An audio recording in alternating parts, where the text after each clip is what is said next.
आज हम सुनेंगे करवा चौथ की व्रत की विधि और कथा। व्रत की विधि और कथा को पढ़ने के लिए डिस्क्रिप्शन देखें।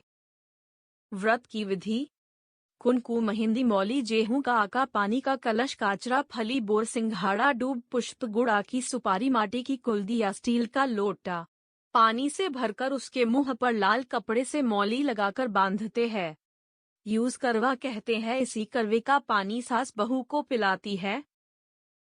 पिलाते वक़्त सास काहेती है जलधाई फ बहू काहेती है जलधाई पर सवाग नहीं धाई। ऐसा 7 बार बुक से पानी पिलाते वक़्त बोलते हैं। एक पाटे पर गजानंद जी और चौथ माता को विराजमान कर देते हैं। उनके पाटे पर दीपक और अगरबत्ती जलाते हैं और सभी बताई हुई पूजा की सामग्री से पूजा करते हैं। जिस लड़की के शादी की पहली करवा चौथ होती है उसके ससुराल बेटी और सास के बैस और करवे के साथ में 13 गिलासे भेजते हैं। करवा चौथ व्रत कथा: एक साहूकार के 7 बेटे थे और एक बेटी थी। सातों भाइयों को बहन बहुत प्यारी लगती थी। आपस में बहुत स्नेह रखते दी। बहन ससुराल गई तो कार्तिक लगती चौथ आई तो बहन पीहर आई। बहन ने करवा चौथ का व्रत किया। भाई बहन के बिना नहीं खाते उस दिन बहन के व्रत था। सभी भाइयों ने कहा बहन कहा खा लो। बहन बोली आज मेरे व्रत है चांद के अर्घ देकर खाऊंगी।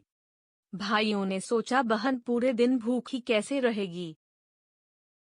तो भाइयों ने डूंगर पर जाकर घास जलाई और भाइयों ने आगे आगे चलनी धक दी। भाइयों ने कहा बहन आओ और चांद देख लो और एक दे दो। बहन ने अपनी भाभियों को आवाज दी। भाभिया बोलिए तो आपका चांद दिखा है हमारा चांद तो रात में दिखेगा। बहन ने टुआ एक देकर भाइयों के साथ में भोजन करने के लिए बैठ गई। पहले ग्रामी बाल आया, दूसरे में सिवाल आया, तीसरे में तो बहन के ससुराल से बुलावा आया कि बाई ने जल्दी भेजो। माँ ने पहनाने के लिए कपड़े निकले तो काले सफेद कपड़े हाथ में आवे। माँ ने कोशिश करके बाई को एक सोने का सिक्का पल्ले में बांध कर विदा किया और कहा कि रास्ते में जो भी मिले उनके पावन लाग कर जाना। जो भी सुहाग अमर का आशीर्वाद दे ये सिक्का उसाए दे देना। वह रास्ते सब लोगों के पावन लगती। सब लोग उस आशीर्वाद देते लेकिन कोई भी उस सुहाग अमर का आशीर्वाद नहीं देता। ऐसा करते करते वह ससुराल पहुंच गई। वहां पर जेठूती पल्ले में बैठी थी तो उन्हें भी पावन लगे। उसने तो उन्हें सुहाग अमर का आशीर्वाद दे दिया।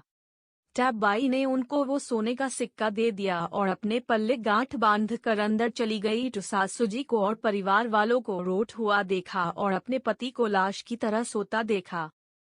तब वह अपने पति के चरणों में गिरकर बिलख बिलख कर रोने लगी। सब लोग उन्हें डोर हटा के उनके पति को ले जाने लगे। उसने तो पति का पल्ले को छोड़ा ही नहीं और परिवार वालों से बोला कि जंगल में एक झोपड़ी बना दूं मैं तो वहां पर अपने पति की सेवा करूंगी और उन्हीं के पास ही बैठी रहूंगी। लोगों ने कहा मुर्दा भी कभी जिंदा हुआ है क्या? पर वह तो किसी की बात नहीं मानती और अपने पति के साथ में जंगल में रहने लगी। जेठूती के साथ में सासू जी रोज रोटी भेज देते। थोड़े दिन बाद मीमिंगसर की चौथाई गराजाती गुंजाती आई। 7 भाइयों की बहन करवा दे। चरनी मी चांद देखने वाली करवा दें। तब वह बाहर आके बोली है चौथ माता मुझे क्षमा करो मुझसे गलती हो गई और चौथ माता के पावा पकड़ लिए। माता बोली कि अगली चौथ से सुहाग मांगना वाहे मुझसे बड़ी है। इसे करते करते और चौथ माता आई। वह तब चौथ माता ने कहा कि कार्तिक की चौथ माता तुमसे नाराज है। तुम उनके पाँव मत छोड़ना वही तुमको सुहाग देगी। बाद में कार्तिक की चौथ आई। बहन ने तो उनके पाँव छोड़े ही नहीं। माता ने उसको बहुत बुरा भला कहा लेकिन बहन ने तो उन्हें जाने ही नहीं दिया। आखिर में चौथ माता उन पर प्रसन्न हो गई। आंखों से काजल, नाखून से मेहंदी, माथे से मैं और टिक्का से कुंकू निकल के हथेली में गिली करके उन्हें पति के माथे पर कुमकुम के छींटे दिए। तभी पति उठ के बैठ गए और कहने लगे कि मीठ बहुत सोता रह गया। उसके बाद मी बहन पति को सारी बात बताती है। पति भी चौथ माता से आशीर्वाद लेता है। माता जाते जाते झोपड़ी की लात मारती है और वाह महल और बाग बगीचे हो जाते हैं। शाम को जेठूती रोटी देने आती है तो यूज वाह पर झोपड़ी नहीं दिखती और काका काकी के बोलने की आवाज आती है।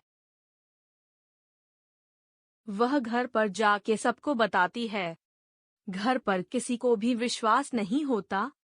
सब बातें बनाने लगते हैं कि इतना समय हो गया है, कोई जंगल में रह सकता है क्या, किसी के साथ में भाग गई होगी। तो भी वह सब जेठूती के बोलने पर वह जाके देखते हैं। वह झोपड़ी की जगह महल बाग बगीचे हो गए। माँ बोलती है ये ही मेरे बेटे और बहू है। सासू जी ने पूछा ये चमत्कार कैसे हो गया। बहू ने कहा कि मैंने चौथ माता के पांव छोड़े ही नहीं। उन्होंने मुझ पर प्रसन्न होकर मेरा सुहाग मुझे वापस कर दिया।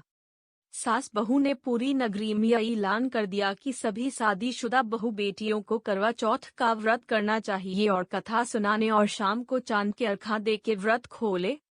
है चौथ माता जैसा सुहागस बहू बेटी को दिया वैसा सबको देना, परिवार को सुख देना।